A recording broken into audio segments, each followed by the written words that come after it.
So we want to welcome you today. With me, as always, is my partner in crime, Blake Hodgkiss. Hey, Blake, how's it good to see going, you. Judy? It's great. It's great. I'm excited about today's interview. We have Absolutely. with us a student in a nursing school that has gone through the first course of our PIV curriculum. So I want to welcome to our show, Miyah Chambers. Miyah, welcome. Welcome. Well, let's get some background on you. How did you get into nursing? Well, my dad is an ICU nurse, so he kind of led me in the path. Very good. Very good. Sounds like my dad. It's pretty neat. Looking forward, paying it back when we go into the same line of work as our parents. So I'm sure he's very excited for you. He And is. I heard from a good friend of mine, one of your instructors, that you took a different path getting here, and had Yeah. different career goals prior to. Can you tell me a little bit about that? Yeah, I wanted to be an anesthesiologist, and I ended up having bilateral hip dysplasia. So I went through 4 hip surgeries and decided that I wanted to go into nursing. Very good. Well, I also heard that you're a pretty good golfer. I was, yeah. Yeah. And you were looking at D1 schools for golf, and the hips kind of took you out of that one too, right? Yeah, they didn't figure it out for 3 years actually. So that kind of put me behind, and I had to message all my professors and everybody telling them that I can't play golf anymore. Gosh, well, I'm sorry. I grew up on a tennis court and played pretty high level tennis for a long time. And when physical stuff gets in the way of some of your dreams, it's really hard. Now, to the matter at hand, you've gone through the first course of our PIV curriculum. And what were your thoughts? I thought it was a great course. I think that it could have had a little bit more knowledge in there. When I talked to my other students and like talking to my professors and things, it was a lot of scrub the hub, but I didn't learn as much about like introvasion or extravasion as much as I would want to, or like how to put in an IV, like the bleb up. And going into like from your sophomore year to your junior year, which is what happened, I felt a little bit like I knew how to scrub the hub, but now I need to remember to keep the bleb up, and I've got to, do all these other things. And all I'm thinking is scrub the hub. Well, hey, if we got something through there scrubbing the hub, I'm proud of that. Yeah. You haven't had the opportunity yet, but we are just publishing and pushing out the second course. You had course 1 of 3. And I Right. believe in course 2, you're going to get exactly what you just asked for. Because you guys were the pilot site for this curriculum. You got the very first look at it in the nation. So generally, our thought process is your sophomore year, you take 101, which you just took. And that is definitely foundational. It's a lot of scrub the hub. It is. Wash your hands, scrub the hub, have all that good stuff.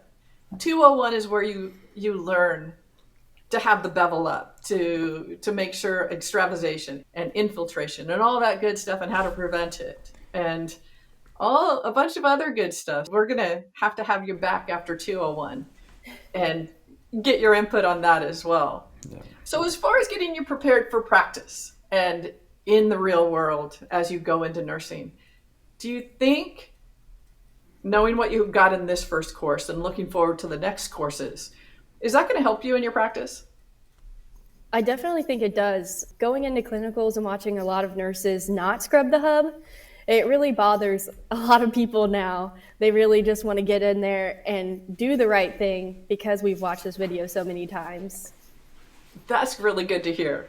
I hear clearly the scrub the hub got through. Yes, yes. We're raising awareness. We're raising that awareness. What are other things that you took away from that course? To check the IV site, like almost every time that you come in contact with it. So a lot of nurses won't do that, and it drives us nuts as well. We just want to go in there and look and be like, okay, it's good, or hey, it's a little red and puffy, what should we do? And ask more That's questions amazing. about it. Yeah. I'm so glad to hear that, because really right now in your stage of practice, that's what you need to do, is raise that awareness. And as you go into practice, if you're washing your hands and scrubbing the hub and checking the site every time you go in and have an interaction with it, that's going to make you a better nurse and a safer nurse. I've seen many of the same things you have, Maya, in practice, and I know Blake has. Blake, you've seen some scary I mean, situations. yeah. So to speak to Maya's point, looking for the IV is so critical. We think about the head to toe assessment that we're learning, and every time you walk in, and speaking of my family, like my grandmother says, you wait till you're a nurse, you'll start looking at people a whole lot different. Have you seen some unusual situations in your clinical practice, other than not scrubbing the hub or not checking the site? Sometimes like I've gone in and it looks a little red and puffy to me, so I'll ask like my nurse, hey, this looks a little red and puffy. When do you know exactly when it's going bad or when it's going good? So that's like kind of like a little worrisome to me, is when I'm going to know if it's going to be okay, or hey, we should probably switch this now. Those are really good thoughts. And that's some of this information that in 201 we start to get that embedded. And then the next course after that is, we're calling it advanced topics. And you'll still be in school when it's ready, because that will be ready in October. And that's where the advanced topics, we put it all together and we make you a safer clinician with all the foundation and all the stuff that we didn't teach you in the first course that you so much wanted to learn. And we'll have to thank our mutual friend that we know, Maya, for that one, because she is part of the catalyst of this program and stepped it out on what people should be learning during what period of time in their career in nursing. It's hard for your class in particular, because you didn't get it like boom, boom, boom, which all the other people coming into it will get this program and they can have it in the first semester, second semester, and third semester, which if you can envision it going forward, Yeah, is that a benefit? absolutely. Okay, good. Good. We do have a program that we are going to be starting in another state that has the nursing school going through the same curriculum you're going through. And then the hospital is going through the same curriculum. And as we see that as like the perfect storm, that you get it in school and then you get a condensed course when you're working on the unit annually. Now, how do you think that will impact nursing practice? I think that will impact it greatly, because some of the nurses then will know exactly what we're learning as students, and then they can teach us the right way, instead of going in and thinking, wow, this nurse isn't doing it, so it's not that important. But it really is, because we watch it in these videos and that's what we're learning.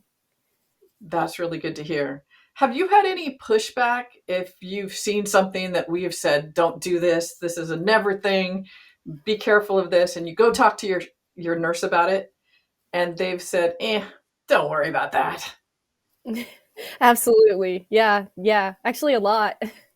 I when we were creating the courses, we thought, you know what, that's going to be a struggle at the get-go.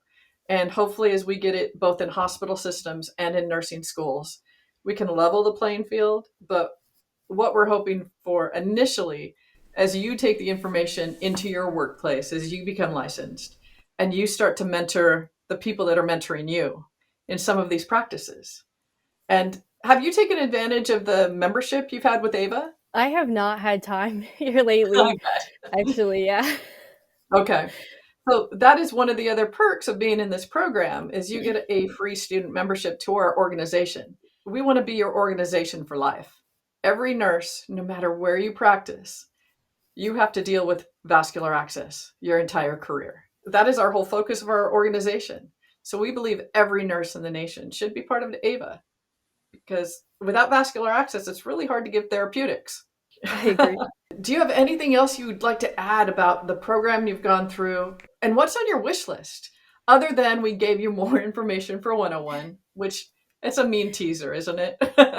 But what would you like if you had your dream? Like, this is what I want to learn in school. I think that I would incorporate more into the programs like hands-on learning as well. Like watching them scrub the hub and things is nice, but I wish that I could have actually done more of that myself. Like maybe have like a place where we can upload a video of us trying to demonstrate the skills, and then our professor go on and check it, or have somebody check it for us, almost like a little check off, but we get to do it at home or at school on our own time. That would have been nice. It's coming. That is Oh, what you just good. what you just talked about is Ava has a program called ACE by Ava, which is assessing competencies by experts. So we only have the ultrasound guided PIV course in that program thus far. But the next one coming in is traditional PIVs, to Yeah. where you can upload a video, you take a test, you saying, I understand all this information, then you upload a video of you doing exactly that. And then we come back to you with either you're deemed competent or you need to go back and you need to scrub the hub or whatever the case may be. That would be Good. ironic if that's what you got caught on, right? It would be pretty funny. Maya, I want to thank you so much for your time today. And I'd like to invite you back after you take the 201 course. Yeah, that would be awesome. Okay. And then thirdly, after you go into practice, I want to stay in contact with you and then bring you back on after you get into practice and see how this impacted your career. Thank you so much. You're a joy, obviously, because your dad is an ICU nurse. You know some of the trials and tribulations, especially now with COVID. Thanks for going into nursing. Welcome to the club. And I appreciate you very much for coming on. Thank you guys.